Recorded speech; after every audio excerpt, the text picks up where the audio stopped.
Ramakrishna mission ಸ್ವಚ್ಛ ಮಂಗಳೂರು ಅಭಿಯಾನದ 5ನೇ ವರ್ಷದ 18ನೇ ರವಿವಾರದ ಶ್ರಮದಾನವನ್ನ ಕದ್ರಿ ಮಲ್ಲಿಕಟ್ಟೆ ಪ್ರದೇಶದಲ್ಲಿ ಕೈಗೊಳ್ಳಲಾಯಿತು. ರಾಣೆಬೆನ್ನೂರಿನ ರಾಮಕೃಷ್ಣ ವಿವೇಕಾನಂದ ಆಶ್ರಮದ ಅಧ್ಯಕ್ಷರಾದ ಸ್ವಾಮಿ ಪ್ರಕಾಶಾನಂದಜಿ ಇವರ ಸಮ್ಮುಖದಲ್ಲಿ ಖ್ಯಾತ ವೈದ್ಯರಾದ ಡಾ ಶಾಂತರಾಮ ಶೆಟ್ಟಿ, ಮುಖ್ಯಸ್ಥರು ತೇಜಸ್ವಿನಿ ಆಸ್ಪತ್ರೆ ಮಂಗಳೂರು ಹಾಗೂ ಡಾ ಕೆ ಭಾಸ್ಕರ ಶೆಟ್ಟಿ, ಮುಖ್ಯಸ್ಥರು ಸಿಟಿ ಹಾಸ್ಪಿಟಲ್ ಮಂಗಳೂರು ಇವರುಗಳು ಜಂಟಿಯಾಗಿ ಶ್ರಮದಾನಕ್ಕೆ ಚಾಲನೆಯನ್ನ ನೀಡಿದರು.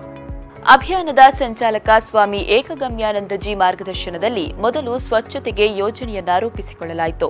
ತೇಜಸ್ವಿನಿ ನರ್ಸಿಂಗ್ ಹಾಗೂ ಫಿಸಿಯೋಥೆರಪಿ ಕಾಲೇಜಿನ ವಿದ್ಯಾರ್ಥಿಗಳು ಡಾ ಶಾಂತರಾಮ ಶೆಟ್ಟಿ ನೇತೃತ್ವದಲ್ಲಿ ಕದ್ರಿ ದ್ವಾರದಿಂದ ಸಿಟಿ ಹಾಸ್ಪಿಟಲ್ ರಸ್ತೆ, ತೇಜಸ್ವಿನಿ ಆಸ್ಪತ್ರೆಯ ಮುಂಭಾಗ ಹಾಗೂ ಫುಟ್ಪಾತ್ಗಳನ್ನು ಗುಡಿಸಿ ಸ್ವಚ್ಛಗೊಳಿಸಿದರು.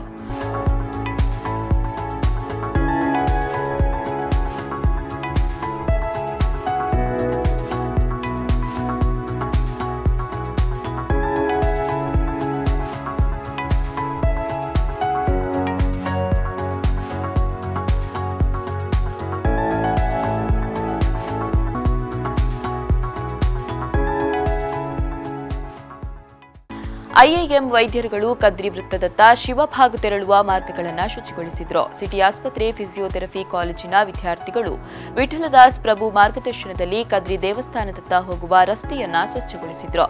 ಸ್ವಚ್ಛ ಮಂಗಳೂರು ಕಾರ್ಯಕರ್ತರು ಕದ್ರಿ ವೃತ್ತದ ಸುತ್ತಮುತ್ತ ಶುಚಿಗೊಳಿಸಿದರು. ದಕ್ಷಿಣ ಕನ್ನಡ ಜಿಲ್ಲಾ ಕನ್ನಡ ಸಾಹಿತ್ಯ ಪರಿಷತ್ ಅಧ್ಯಕ್ಷರಾದ ಪ್ರದೀಪ್ ಕುಮಾರ್ ಕಲ್ಕೂರ, ರಾಣೆಬೆನ್ನೂರಿನ ಡಾ ಚಂದ್ರಶೇಖರ ಕೇಲಗಾರ್, ಸೋಮಶೇಖರ್ ಮುಂಡರಗಿ, ಕಲಾದೀಪಕ್, ಗುರುದತ್ ಶೆಣೈ, ವಾಸಂತಿ ನಾಯಕ್, ಪ್ರೊಫೆಸರ್ ಶೇಷಪ್ಪ, ಮೊಹಬೂತ್ ಉಪಸ್ಥಿತರಿದ್ದರು.